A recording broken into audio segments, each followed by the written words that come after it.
convite para a escola dominical, pois é Deus quem sua palavra me ensina a viver, ter mais fé e esperança para poder vencer, caminhando com a Bíblia bem no meu coração.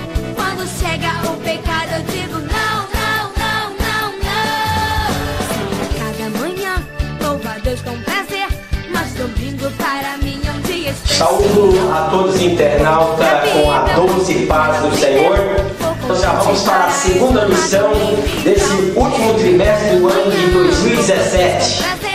Esta é a sua escola dominical virtual. Esse é o meu canal, Escola Bíblica Dominical Virtual, de todos os domingos.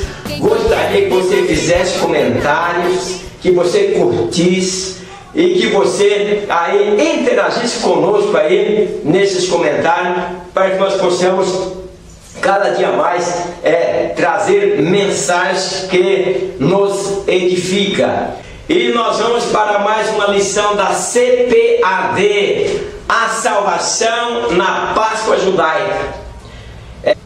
O texto diz o seguinte: eu sou o Senhor, e vos tirarei de debaixo das cargas dos egípcios, vos livrarei da sua servidão, e vos resgatarei com braço estendido e com juízos grandes. Nessa lição eu gostaria que vocês interagissem comigo aí, postando no comentário abaixo, né? Vamos debater juntos. Por que coelho e ovo de chocolate para comemorar a Páscoa? É idolatria? Comprar ovos de Páscoa na comemoração da Páscoa é idolatria? Faça seu comentário aí abaixo e vamos interagir juntos para a glória de Deus. Verdade prática: a libertação do povo israelita vislumbrava um plano divino maior, libertar e salvar a humanidade.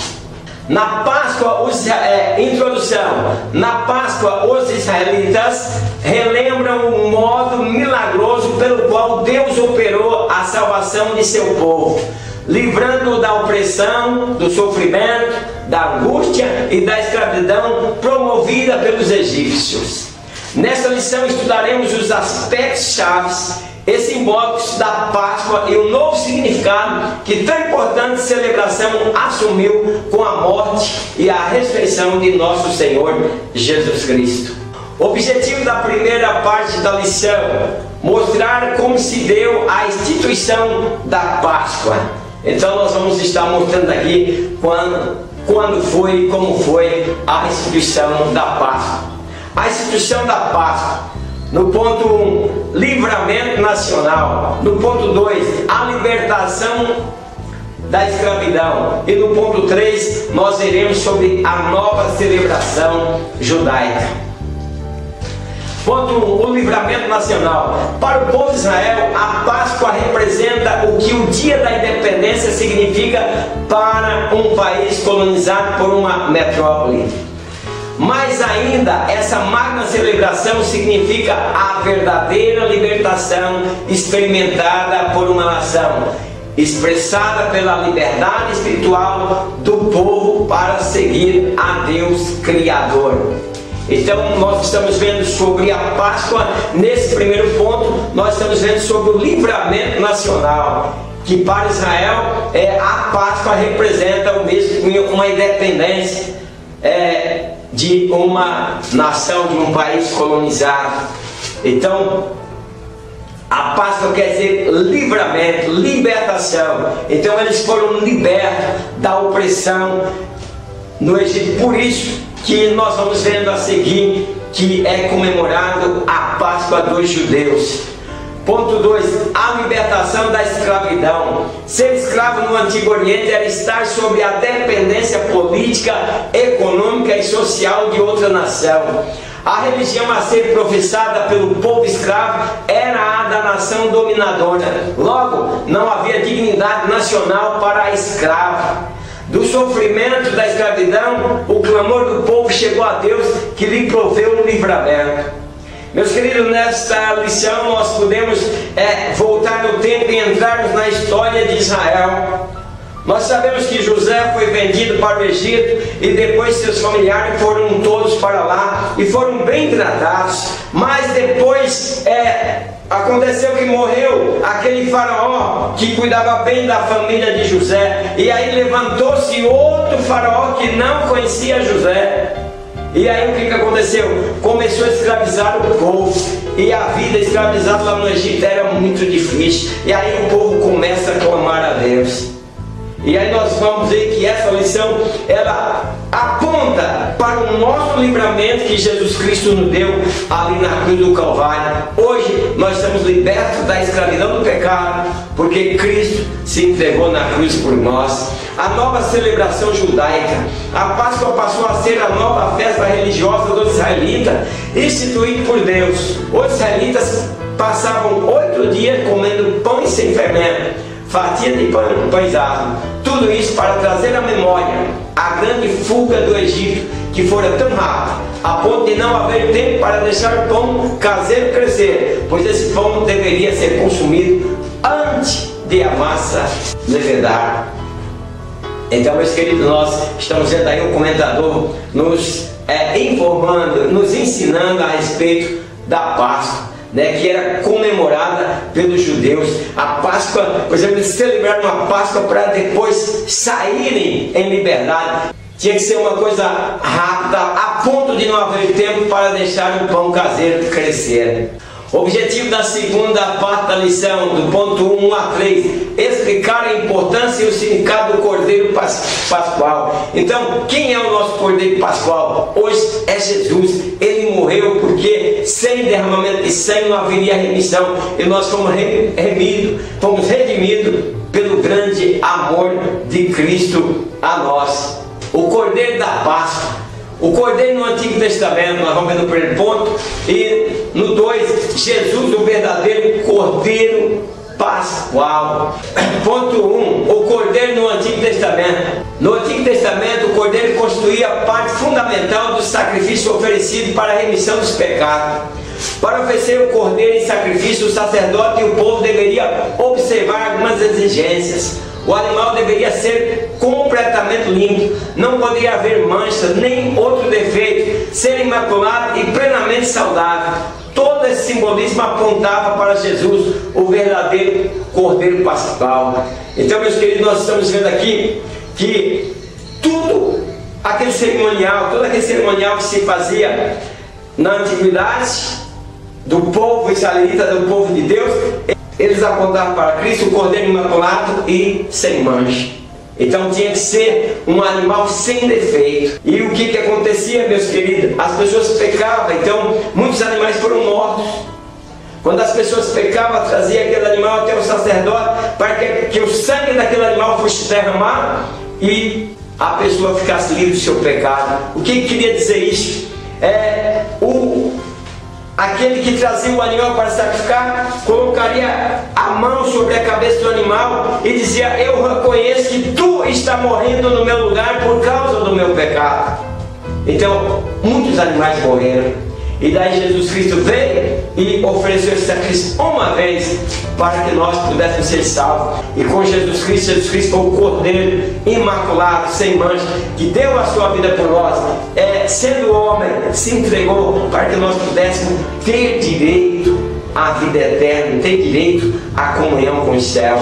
Ponto 2. Jesus, o verdadeiro Cordeiro Pascual. A Páscoa cristã é o memorial de como Deus substituiu o sacrifício temporário por um único e definitivo. O Cordeiro do Antigo Testamento era a sombra do apresentado no Novo. Por isso, ao comemorarmos a Páscoa, devemos atentar seriamente para o glorioso efeito de Jesus na cruz. Agora, uma vez em Cristo, somos santificados, justificados e perdoados. Então, meus queridos, Jesus Cristo se entregou uma vez por nós. Então, a Páscoa cristã, meus queridos, é o memorial como Deus substituiu o sacrifício temporário por um único definitivo. Nós precisamos valorizar, como cristão, nós precisamos se enquadrar de maneira que nós agradamos a Deus, de maneira que nós não afastamos de Deus, para que a comunhão de Deus esteja em nossas vidas, para que nós nos separamos de Deus, porque Cristo foi o Cordeiro que foi entregue por nós para em um só sacrifício trazer a nós a salvação. Então, estamos através do sacrifício de Cristo, somos justificados e somos perdoados. Agora nós temos acesso à vida eterna, acesso ao Pai através do sangue de Jesus. O objetivo da terceira parte da lição: tratar a respeito da relevância e do significado do sangue do Cordeiro na Páscoa. Então nós vamos ver agora sobre o significado do sangue do Cordeiro. O sangue do Cordeiro, ponto 1, nós vamos ver o significado do sangue. No ponto 2, o sangue do Cordeiro Pascual. E no ponto 3, o sangue da nova aliança. Então o significado do sangue: o sacrifício era oferecido para a expiação dos pecados dos transgressores, em que esse era perdoado e mediante essa expiação tinha a sua relação com Deus estabelecida. O maior símbolo e principal elemento desse ritual era o sangue do animal sacrificado. Isso porque sangue na Bíblia representa a vida, e a vida do animal derramada no sacrifício era o que estabelecia a paz entre Deus e o ser humano. O significado do sangue: o homem, porque o homem sempre teve essa tendência de pecar. Então por isso o homem se distanciava de Deus. Quando o homem pecava, então era o seu relacionamento com Deus era cortado. Então o que acontecia? O homem não tinha acesso a Deus nem através do sacerdote. Não tinha como o sacerdote interceder por ele se não tivesse derramamento de sangue. Então, meus filhos, o sacrifício era oferecido para expiação do pecado do transgressor. Quer dizer, morria-se um animal inocente por causa do pecado daquele homem que tinha, ou daquela mulher que tinha transgredido. E através do sangue daquele animal, aquele sujeito, aquele ofensor, aquele pecador era perdoado mediante esta expiação. E a sua relação com Deus era restabelecida. Então o maior símbolo e principal elemento desse ritual era o sangue do animal sacrificado. Então o sangue do animal restabelecia a comunhão do homem com Deus, a relação do homem com Deus. Então, meus queridos, na Bíblia, como diz o comentador, o sangue representa a vida, e a vida do animal derramado no sacrifício era o que restabelecia a paz entre Deus e o ser humano. Por isso que, como já comentamos no tópico anterior, muitos animais eram mortos. O sangue do Cordeiro Pascual. Antes do advento da última praga sobre os egípcios, Deus ordenou aos judeus que reparassem um cordeiro para cada família. A orientação era a seguinte: após matarem um cordeiro, os israelitas deveriam passar o sangue da vítima nas ombreiras e nos umbral da porta de suas casas. Isso serviria de sinal para que, quando o Senhor passasse e ferisse os primogênitos do Egito, conservassem a vida dos israelitas intactas. Tal como o sangue do Cordeiro Pascual que livrou o povo da morte, assim também o sangue de Jesus nos livra da morte espiritual e da condenação eterna. Nós precisamos entender isso, meus queridos professores e alunos, como a nossa missão, ela aponta para Cristo, o Cordeiro que foi imolado, que foi sacrificado por nós. Aqui o nosso comentador fala sobre a última praga do Egito. Antes dessa última praga, que foi a morte dos primogênitos, todos aqueles que passassem sangue nos umbrais da porta, era um sinal de que ali tinha um povo em comunhão com Deus. E então não morria ninguém, o anjo da morte não passava por ali. É o sinal do sangue que livrava aquele povo do sofrimento. Era o sinal do sangue nos ombreiras. Quando o anjo passava, tinha o sinal do sangue. Era que fazia com que o mal, a morte, não adentrasse aquele lar. E hoje não é diferente. Somente aqueles que têm o sinal do sangue é que, quando Jesus Cristo vir, vão ser arrebatados e tirados dessa terra, sendo livres da grande tribulação. E por que não dizer que através do sangue de Cristo nós somos poupados de muitos males? O Senhor tem nos guardado quando nós vemos muitas pessoas sofrendo por não conhecer a Cristo. Então, meus queridos, mas Cristo é o Cordeiro de Deus que morreu pelos nossos pecados e nos deu direito à vida eterna. 3. O sangue da nova aliança. Em o Novo Testamento, ao celebrar a Páscoa na última ceia, Jesus afirmou que seu sangue era o símbolo da nova aliança.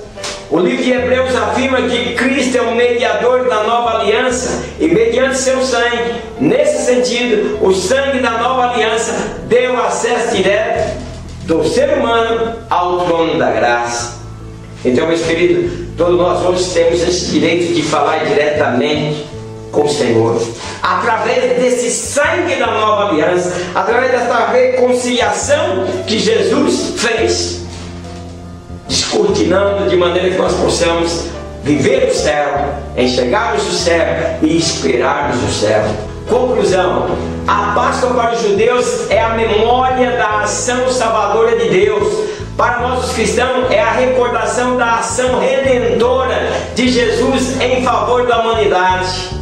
Cristo é a nossa verdadeira Páscoa, o Cordeiro único e o sumo sacerdote por excelência. Por isso, ao lermos sobre a Páscoa, devemos celebrar a nova aliança manifesta em Cristo Jesus. Que Deus abençoe aos queridos internautas e até a próxima escola dominical virtual na paz do Senhor. Amém.